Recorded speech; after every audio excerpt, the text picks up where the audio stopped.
കേരള രാഷ്ട്രീയത്തിന്റെ ഗതി നിർണയിച്ച നിരവധി രാഷ്ട്രീയ നീക്കങ്ങൾക്കും ഭരണപരമായ തീരുമാനങ്ങൾക്കും സാക്ഷ്യം വഹിച്ച മുഖ്യമന്ത്രിയുടെ ഔദ്യോഗിക വസതിയാണ് തിരുവനന്തപുരം നന്ദൻകോട്ടുള്ള ക്ലിഫ് ഹൗസ്.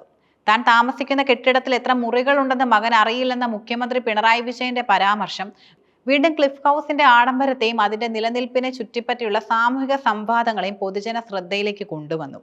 സംസ്ഥാനത്തിന്റെ പരമോന്നത ഭരണാധികാരിയുടെ വസതി എന്ന നിലയിൽ ക്ലിഫ് ഹൗസ് വെറും ഒരു കെട്ടിടമല്ല. അത് കേരളത്തിന്റെ ഭരണ ചരിത്രത്തിന്റെയും അധികാരം ചെലുത്തുന്ന ജീവിത ശൈലിയുടെയും ജനകീയ പ്രതീക്ഷകളുടെയും ഒരു പ്രതിഫലനമാണ്. സംസ്ഥാനത്തിന്റെ പൊതുപണം ഉപയോഗിച്ച് പരിപാലിക്കുന്ന ഈ കെട്ടിടം അതിന്റെ ചരിത്രപരമായ വേരുകൾ മുതൽ ആധുനിക കൂട്ടിച്ചേരലുകൾ വരെ നിരവധി രാഷ്ട്രീയ വിവാദങ്ങളുടെ കേന്ദ്രമായി മാറിയിട്ടുണ്ട്.